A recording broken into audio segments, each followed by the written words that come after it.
The galaxy called itself advanced. It had ruled the stars for 10,000 cycles, bound together by the high concord of species, a vast political machine run by ancient races who believed progress followed a single path: more energy, more automation, less emotion. When humanity arrived, the Concord laughed. Humans came from a yellow star on the edge of nowhere. Their ships were small. Their weapons looked crude. Their language still used words like hope, fear, and honor, concepts the Concord considered inefficient. Ambassador Trell of the Vaish clicked his mandibles in amusement as the human envoy stood alone in the Grand Assembly. "Your species still uses kinetic weapons," Trell said. "Metal slugs. Explosions. Inelegant." The chamber echoed with alien laughter, hissing, chiming, vibrating through liquid tanks. Human Ambassador Elena Ward did not smile. "We use what works," she said calmly. The Aurelian Imperium, the galaxy's dominant military power, took special interest in humans. The Aurelians were tall, radiant beings of crystal skin and flowing light. They had never lost a war. To them, humans were an experiment. The Concord voted quickly. Humanity was granted observer status only. No vote. No protection. No military alliance. And one more thing. The Aurelians quietly claimed a human border system, Helios 9, rich in dark matter and rare isotopes. "It is not an invasion," the Aurelian strategos announced. "It is reclamation. Humans lack the capacity to defend it." The Concord agreed. On Earth, the news arrived without drama. No panic. No speeches. Just a single order from the Terran Council. Begin contingency ashfall. Deep beneath mountains, oceans, and cities, systems long ignored by alien intelligence began to wake up. Old systems. Human systems. And far above Helios 9, Aurelian fleets moved in perfect formation, confident, elegant, unstoppable. They did not know they were already surrounded. Part 2, Contingency Ashfall. The Aurelians expected resistance. They expected orbital protests, diplomats, maybe a symbolic defense fleet. Instead, Helios 9 was silent. No ships. No signals. No life signs. Suspicious but acceptable. The Aurelian fleet advanced, 30 capital ships, each glowing like a star. Their shields bent space itself. Their weapons could erase moons. Then the first explosion happened. Not from a weapon. From space itself. A small object, cold, dark, unpowered, drifted through an Aurelian formation. A rock. It struck a cruiser at relativistic speed. The impact punched straight through layered shields, crystal hull, and energy core. The ship shattered. "What was that?" an Aurelian commander demanded. Sensors searched. Found nothing. Then another rock hit. Then another. Asteroids. Debris. Junk. Thousands of objects, all previously catalogued as harmless space trash, suddenly altered trajectory at the same moment. No engines. No emissions. Just math. On Earth, Admiral Jonah Reyes watched calmly. "Newton never stopped working," he said. The Aurelians fired energy beams, vaporizing some debris, but each shot revealed their position, timing, and power output. Humans recorded everything. Then the humans attacked. From nowhere, human ships dropped out of dark space folds, small, ugly, asymmetric vessels. No glowing hulls. No predictable movement. They did not target ships. They targeted logistics. Supply tenders vanished. Communication relays exploded.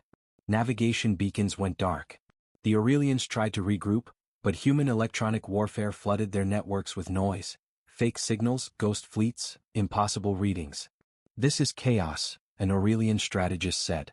"No," replied another, shaken. "This is intentional." A human captain opened a channel. "Helios 9 is closed," she said. "You missed the signs." The Aurelians withdrew, damaged, confused, furious.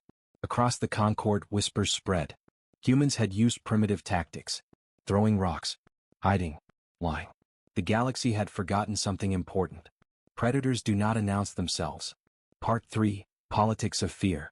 The Concord Assembly reconvened in emergency session. This time no one laughed. Holograms replayed Helios 9 from every angle. Ships dying without warning, shields failing, perfect formations collapsing into panic. The Vaish ambassador spoke first. "Humans violated engagement norms." Ambassador Ward replied, "You violated our borders." The Aurelian Imperium demanded sanctions. War reparations. Submission. Instead, humanity released data. Centuries of it. Every conflict humans had ever fought. Every loss. Every adaptation. They showed simulations. What would happen if the Concorde attacked Earth? Casualties, catastrophic. For the attackers, human strategy was not about winning fast. It was about endurance. We do not fight to impress, Admiral Reyes said. We fight to survive. Behind the scenes, smaller species began to panic. The Krell Union, long oppressed by Aurelian trade laws, reached out secretly. So did the Nera Collective. Then the Iron Choir. Humanity listened. Humanity planned. The Aurelians did not. They mobilized for total war. Part 4. The Battle of Black Veil. The war began at Black Veil, a nebula that blinded sensors and twisted gravity. Aurelians entered first. Human ships were already there. But not where they seemed. Human fleets split, merged, vanished. Some ships sacrificed themselves to draw fire. Others waited, silent, for hours. Then days. Then the trap closed. Humans detonated the nebula. Not with energy. With chemistry. Old nuclear reactions. Chain detonations seeded over months. The nebula ignited. Aurelians screamed as their light-based bodies destabilized. Human marines boarded disabled ships, fighting face-to-face using blades, magnets, and controlled explosions. Primitive. Effective. An Aurelian general was captured alive. How? He whispered. You should not be capable of this. A human soldier replied, we learned by losing. The galaxy watched in horror and awe. Part 5. The Turning of the Galaxy. Rebellions erupted everywhere. Species once silent rose up, using human training, human weapons, human doctrine. The Concorde fractured. The Aurelians burned worlds in rage. Humans did not rush. They waited. They cut supply lines. They poisoned economies. They offered surrender terms that were fair and terrifying. At last, the Aurelian homeworld stood alone, surrounded. Human fleets did not fire. They broadcast images of Earth. Cities rebuilt after ruin. Children studying stars. Old humans planting trees. This is what you tried to take from us, Ambassador Ward said. And this is what we protect. The Aurelians surrendered. Part 6. The Final Test. But supremacy demands restraint. The Concorde feared humans would rule with cruelty. Instead, humanity dismantled the Concorde. They built something new. The Stellar Compact. No single ruler. No eternal dominance. Only balance and consequences. An alien asked a human delegate, why not rule us? The human answered simply, because we know how that ends. Part 7. The Apex Species. Years later, the galaxy told stories. Of humans who fought gods with rocks. Of fleets beaten by patience. Of a species that should have broken, but adapted instead. In the quiet of space, a human ship drifted beside an alien one. Former enemies. Now allies. The galaxy had learned the truth too late, but not too late. Humans were not primitive. They were apex. And the stars would never forget it. The Aurelian fleet entered the Helios 9 system in flawless formation. 30 warships, each shaped like a spear of living crystal, glided through the void with perfect spacing. Their hulls shimmered with contained starlight. Their shields bent gravity, turning micrometeors into harmless dust. To the Aurelians, this was not a battle. It was a demonstration. Strategos Valertine, supreme commander of the expedition, observed the system from his command dais. His many-faceted eyes scanned the displays. No human defense fleet detected, he said calmly. As predicted, the system was quiet. Too quiet. Helios 9's inner planets were barren, scarred by ancient impacts. The outer gas giants swirled lazily, their rings casting long shadows. Human mining stations once orbited the third planet, but now they were gone, cleanly dismantled, leaving only empty space. A retreat, one officer said. They flee rather than fight. Valertine felt a flicker of irritation. Primitives often do. The fleet advanced deeper into the system. That was when the first ship died. There was no warning. No energy spike. No hostile lock. No alarm. One moment, the cruiser Radiant Clarity sailed beside its sisters. The next, its hull folded inward as if struck by an invisible fist. A shockwave rippled outward, scattering shards of crystal that glowed briefly before going dark. The bridge fell silent. What weapon was used? Valertine demanded. Sensors raced across every spectrum. None detected, an analyst replied, confusion seeping into his voice. No thermal bloom. No energy residue. Valertine rose slowly. Impossible. Then another ship vanished. This time the impact was visible. A dark object, small, irregular, flashed across the display for a fraction of a second before punching through an Aurelian destroyer. The ship split in two, its light guttering like a dying flame. "Magnify," Valentine ordered. The image sharpened. It was a rock.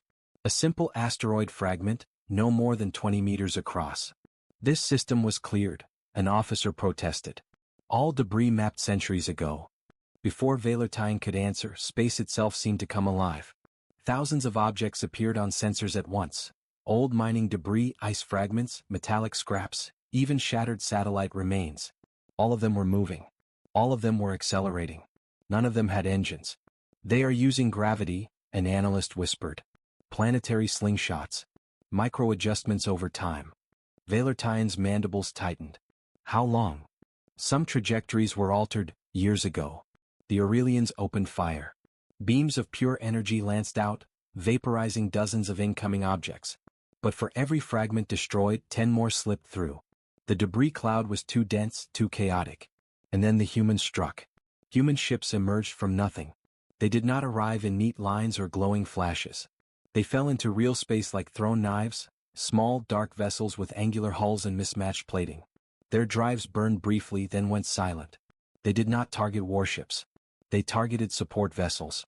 A human torpedo slammed into a logistics carrier, not detonating immediately. Instead, it burrowed into the hull and exploded inside, shredding storage bays and rupturing fuel reserves. Another human ship skimmed past an Aurelian communications relay and released a cloud of drones. The drones did not attack.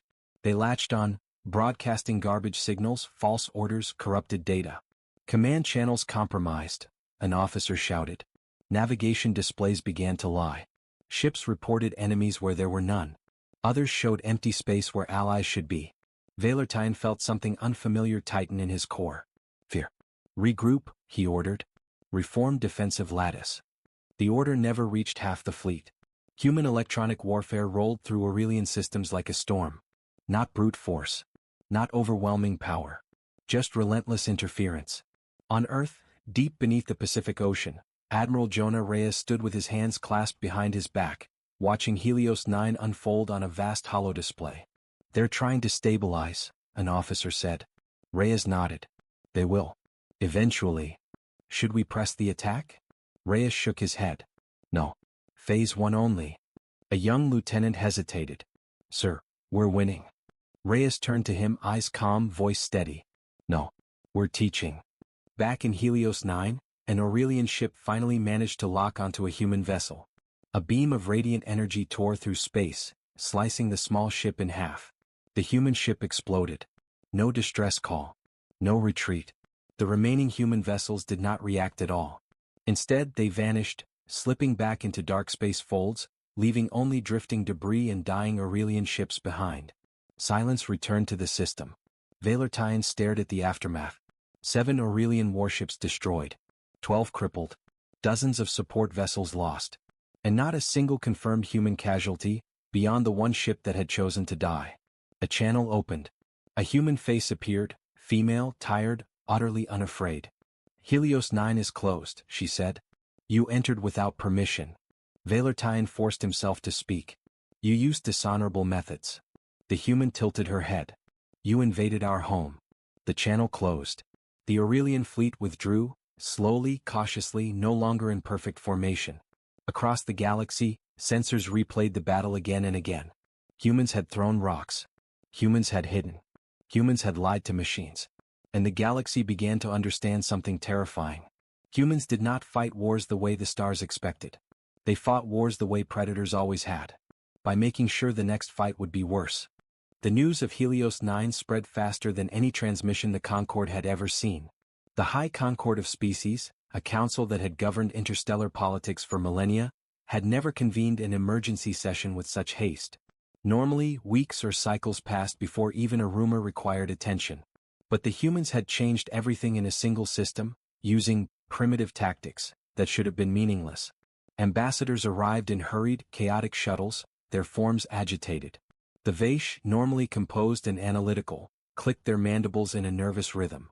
The Narrow Collective, a hive-mind species known for logic-driven diplomacy, pulsed an urgent warning across neural networks. Even the Iron Choir, a species of crystalline, sonorous beings, resonated discordant tones of alarm. Inside the Concorde's grand chamber, a massive floating sphere of shimmering energy, the recorded images of Helios 9 were displayed. It was horrifying. 30 Aurelian warships, perfectly formed, had been destroyed or disabled. Entire fleets of support vessels were gone. And yet, the humans had suffered almost no loss. Ambassador Trell of the Vaish was the first to speak. His voice buzzed like a shorted circuit. They violated every known code of engagement. You cannot allow this species to exist unchallenged. Ambassador Elena Ward of Earth remained seated, calm, her gaze unwavering. You invaded our territory. We defended ourselves. Your fleets would have destroyed Helios 9 if we had not acted. Valertine's hologram flickered across the chamber. His many-faceted eyes reflected fury and disbelief. You used rocks, Ambassador. Against us, against the Aurelians. You have no concept of scale or power. Ward's reply was quiet, but each word cut through the chamber like a blade. Do not underestimate the scale of patience. Do not confuse simplicity with weakness. You assumed your brilliance would blind you to our methods. It did not.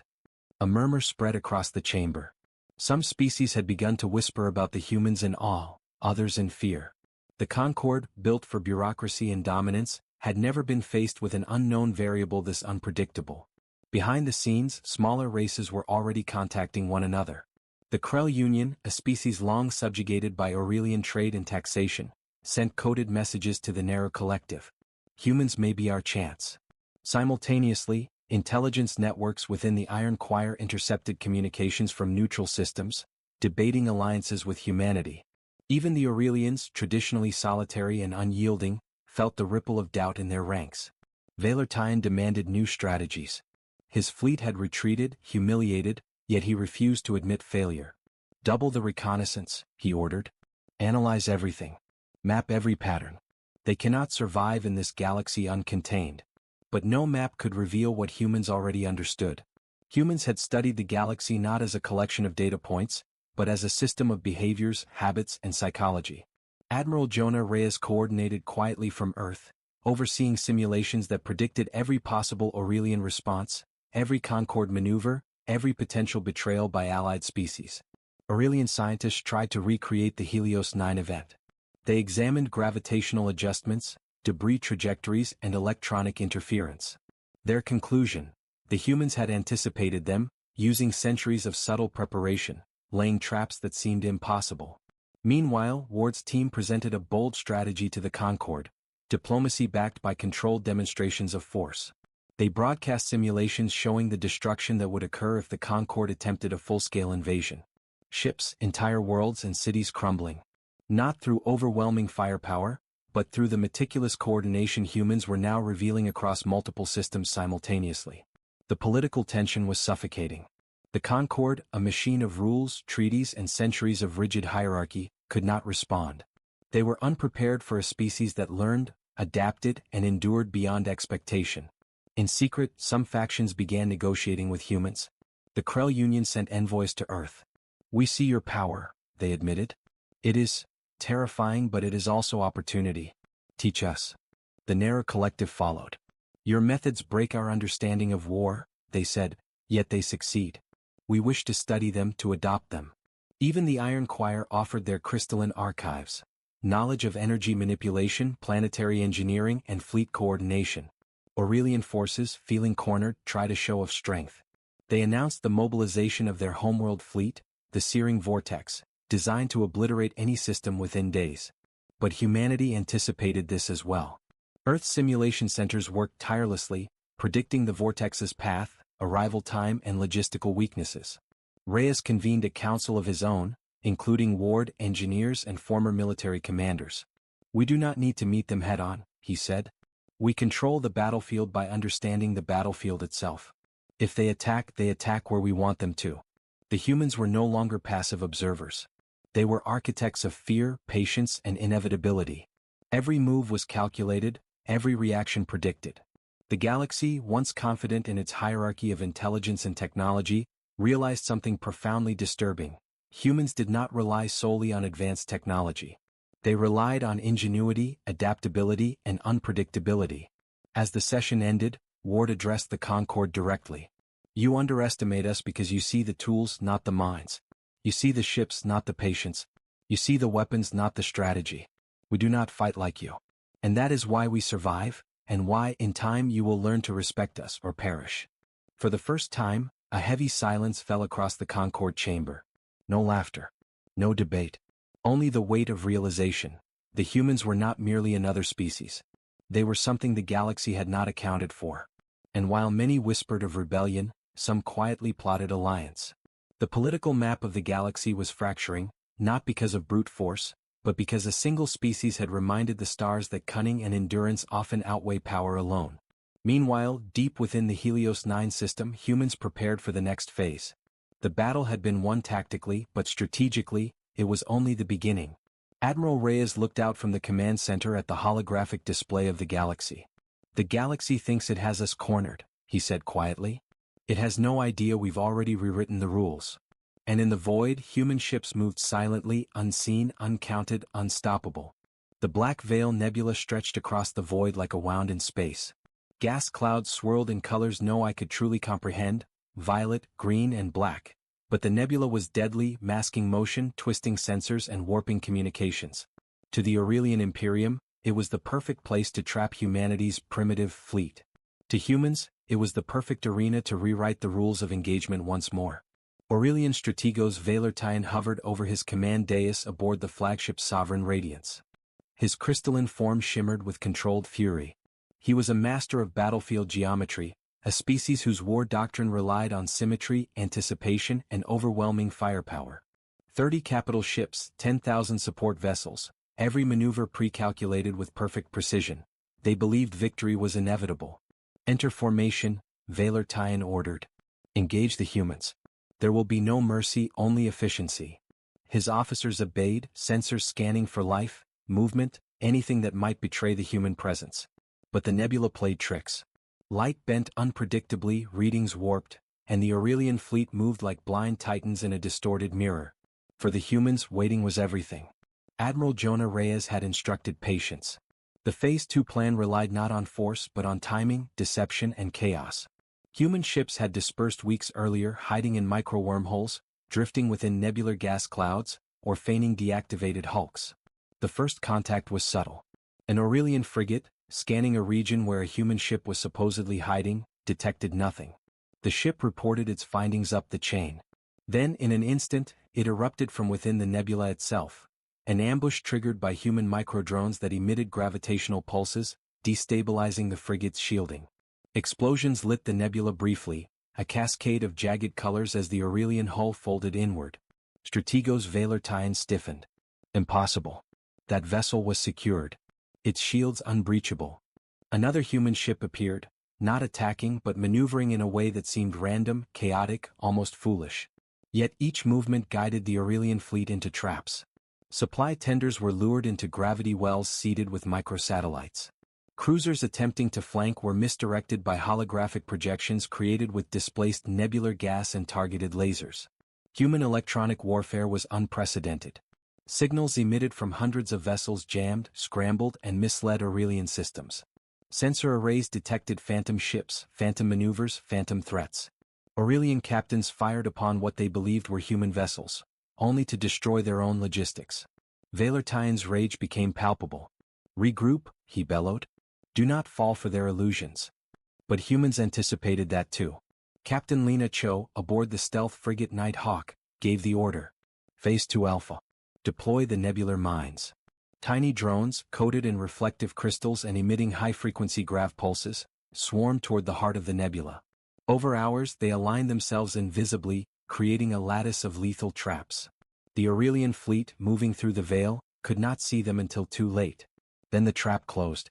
One by one, Aurelian ships were immobilized as gravitational microfields twisted their hulls.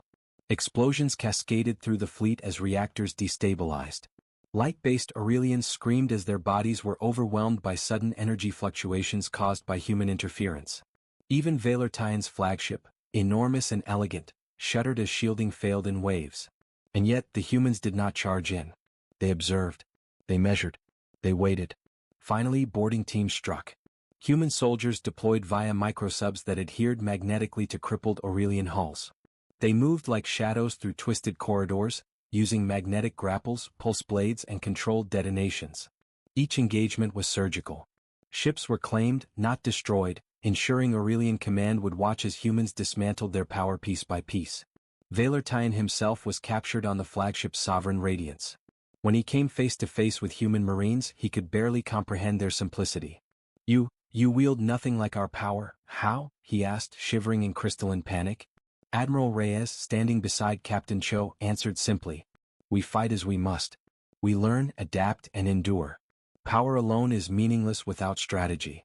The nebula lit up with controlled explosions as the remaining Aurelian fleet retreated. Ships moved as if fleeing a phantom, leaving behind debris, fractured hulls, and disoriented officers.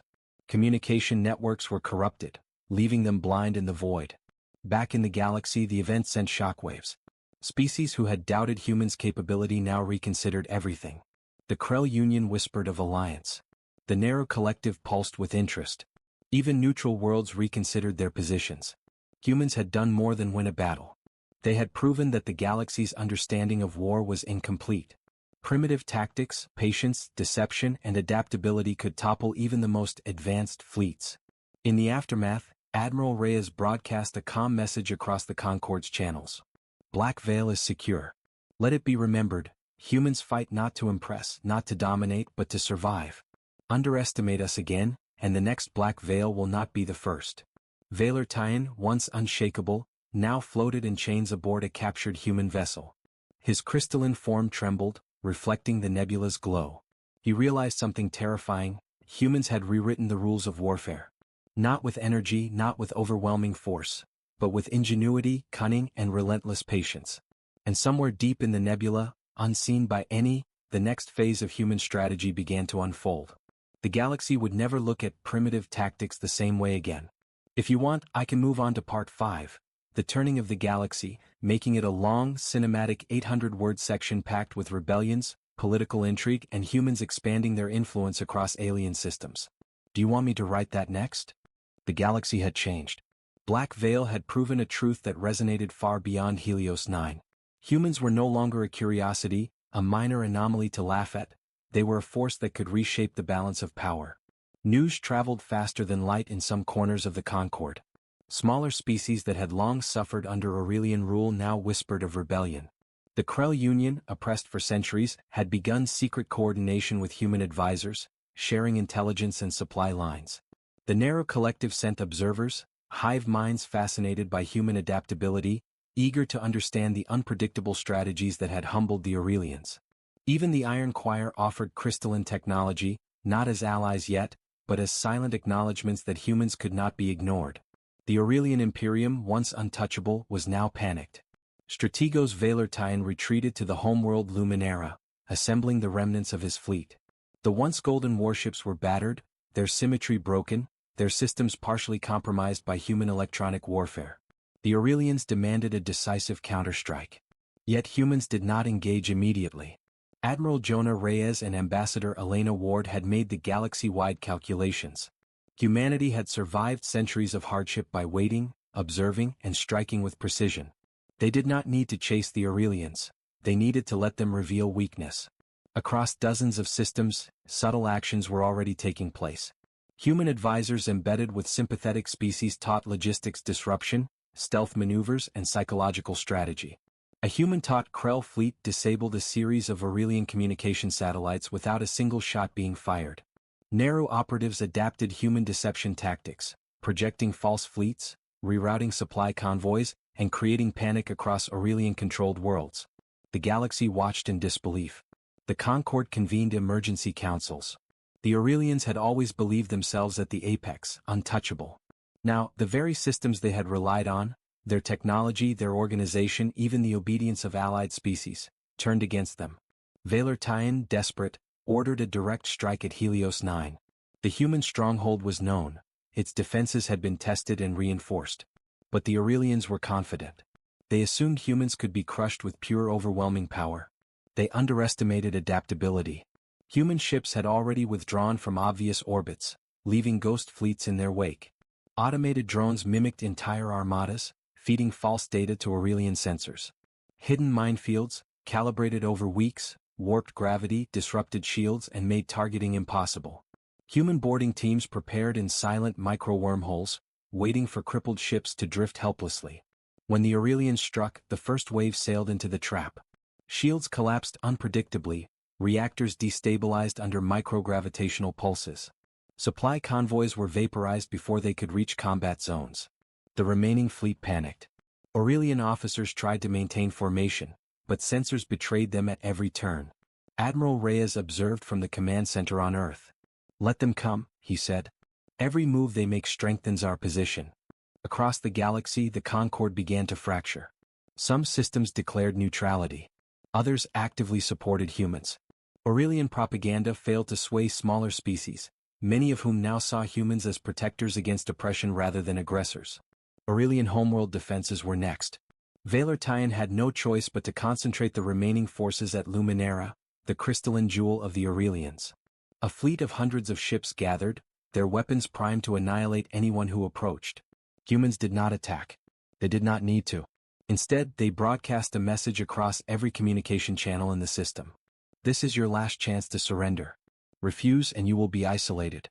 Every supply line, every support, every ally will be cut. The galaxy has already chosen." Panic swept the Aurelian command. Soldiers argued, generals hesitated, and even Valertine's crystal form vibrated with tension. Humanity had achieved something far beyond battlefield victory. They had sown doubt and fear in the hearts of a species that had never known either. Allies rallied. The Krell Union fleet harassed border systems, cutting off reinforcements. The Narrow Collective disrupted communications and logistics.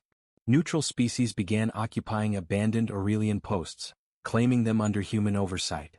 The Aurelians were effectively isolated before a single human shot had been fired at their homeworld. Finally, Admiral Reyes ordered the final phase. Human fleets, previously invisible and scattered, coalesced in calculated positions around Luminara. They did not attack immediately. Instead, they demonstrated restraint, moving in precision formations, capturing small outposts and supply hubs, leaving intact ships as warning. Valertine realized too late that the humans were not reckless, they were calculating. Every move, every withdrawal, every primitive tactic had been part of a larger plan, to turn the entire galaxy against him before he could fight. He faced Ward in a direct communication. How did you achieve this? You did not even engage us fully." Ward's expression was calm, almost gentle. "We did not need to. We learned your weaknesses without spilling unnecessary blood. Strategy is patience. Power is preparation. And sometimes the simplest methods are the most effective." The Aurelian fleet finally crumbled. Valertine surrendered. Entire colonies once loyal to the Imperium defected, swayed by humans' discipline, restraint, and clever strategy. The Concord itself, weakened and humiliated, began discussions to integrate human representatives, recognizing that ignoring humanity was no longer an option. By the time the dust settled, humans had reshaped the galaxy's political map without a single full-scale planetary bombardment. The primitive tactics had not only defeated the Aurelians, they had inspired rebellion, shattered alliances, and demonstrated the unique cunning of humanity. On Earth, Admiral Reyes watched the final reports from the bridge of the command ship Resolve. Beside him, Ambassador Ward smiled faintly. "The galaxy thinks it fought a war," she said. "It didn't. It survived a lesson. And it learned who truly rules its future." From Helios 9 to Luminara, from hidden fleets to liberated colonies, one truth became undeniable: humans were no longer underdogs. They were shapers of the galaxy, patient, cunning, and unstoppable in ways no one had predicted. And yet, even in victory, humans knew the greatest challenges were still ahead. The galaxy had bowed, but not yet been tamed. The Aurelians were cornered. Their homeworld, Luminara, glittered like a jewel in the void, its crystalline towers refracting the light of nearby stars. The surface shimmered with energy grids, shields, and weapons arrays capable of obliterating entire fleets in a single strike. Strategos Valertine, once the unchallenged master of Aurelian warfare, now paced his command center in near panic. Every calculation had failed. Every plan had been anticipated. Humanity had turned patience into a weapon far deadlier than any laser or graviton beam. Admiral Jonah Reyes watched from the Resolve, the human flagship station just outside the Luminara system. His bridge crew worked silently, scanning, predicting, calculating. Humanity had no intention of slaughtering the planet. That was unnecessary. The objective was clear. Break the Aurelians' will without destroying the galaxy they would have to govern alongside humans in the future. Phase Omega is ready, Reyes said, voice calm, betraying no excitement.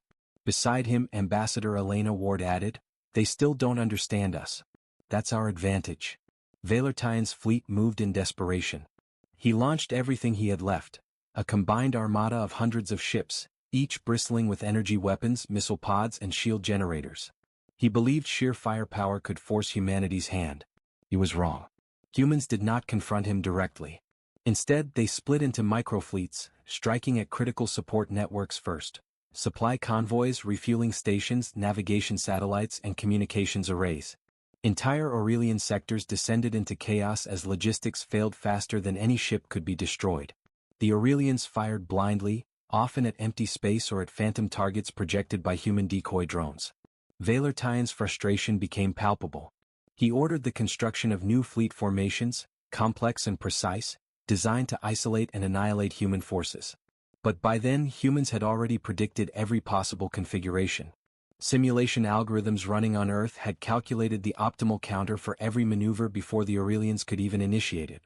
Meanwhile, human diplomats broadcast directly to the Aurelian people. Holovids played across cityscapes, showing not destruction but consequence. Images of human fleets moving with surgical precision. Simulation of what would happen if Luminara resisted, crippling losses, fractured societies. Evidence of Aurelian colonies already defecting to humanity's oversight. Public opinion, even among a species raised on hierarchy and discipline, shifted. The citizens of Luminara began to question their leaders.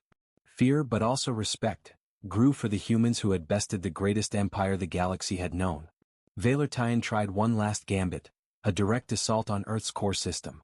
He sent a fleet through an uncharted jump corridor, intending to bypass human defenses entirely. Admiral Reyes anticipated it. Humanity's Phase Delta grid, deployed months in advance, lit up.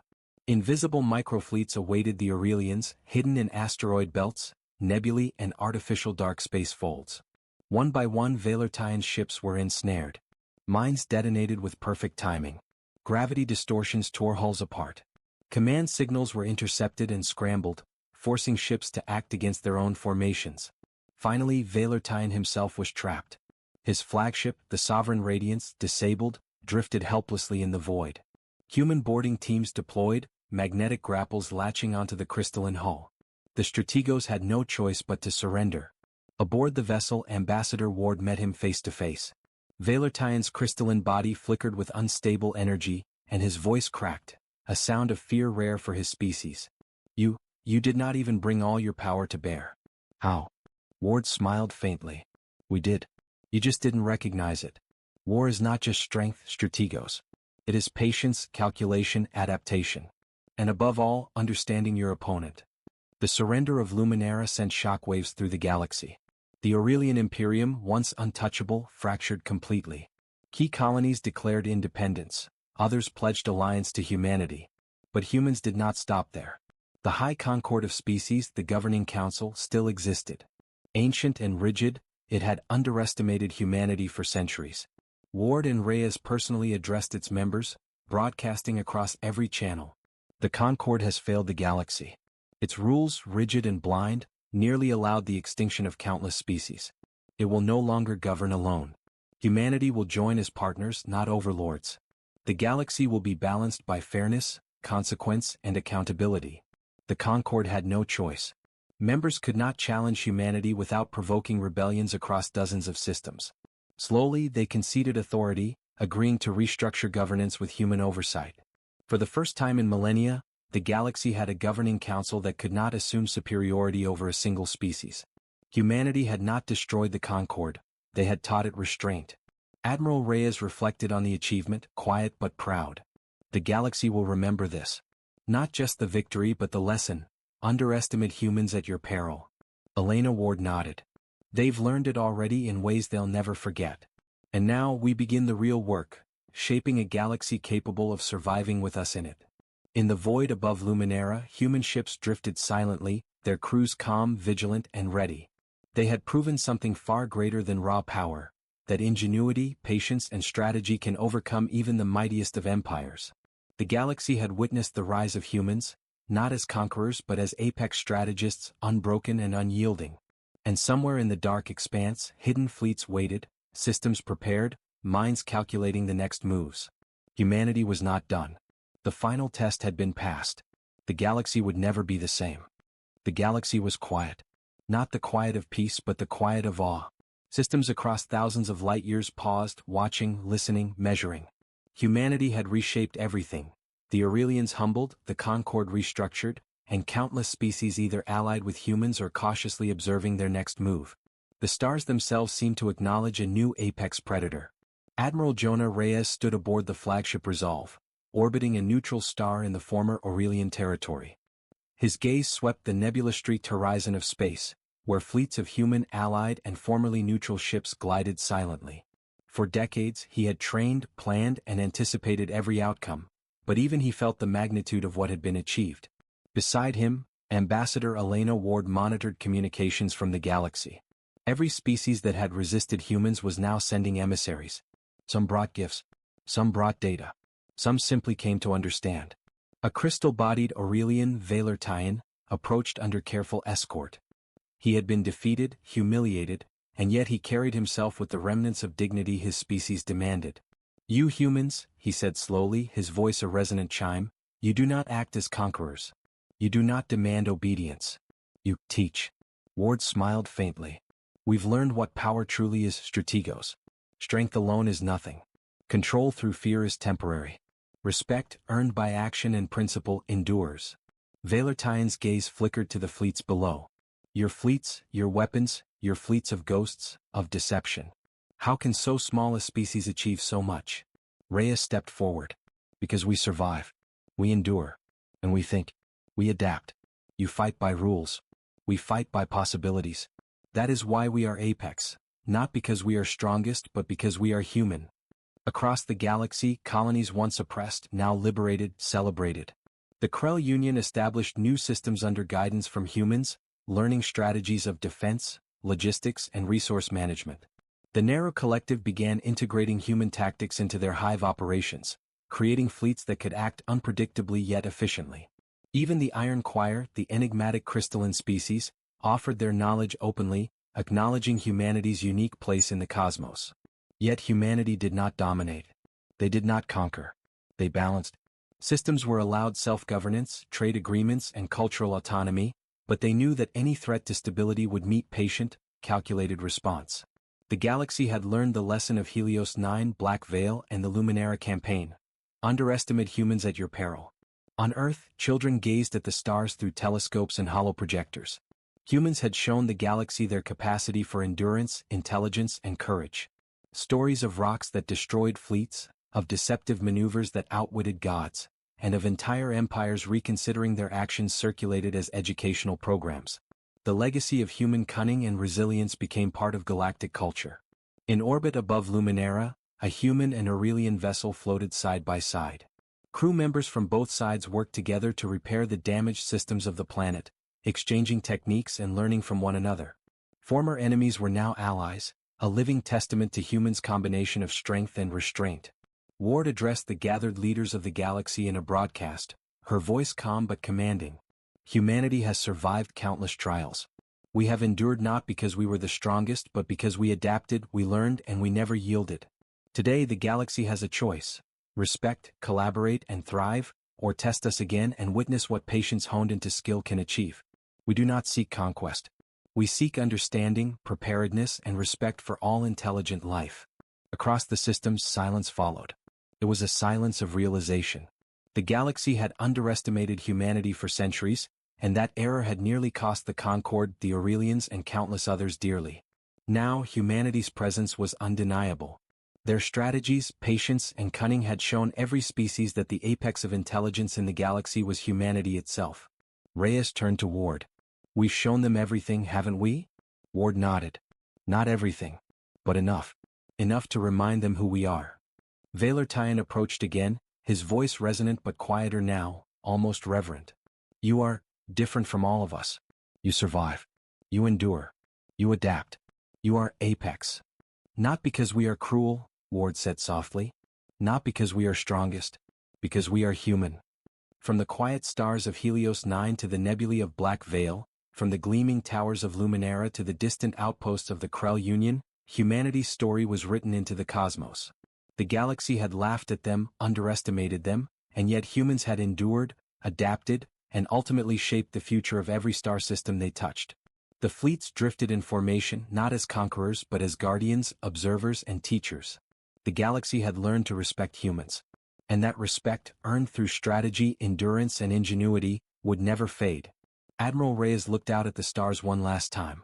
We are not the oldest, we are not the strongest, but we are humans, and that is enough. The galaxy exhaled. And humanity, finally, had earned its place as the apex species of the stars.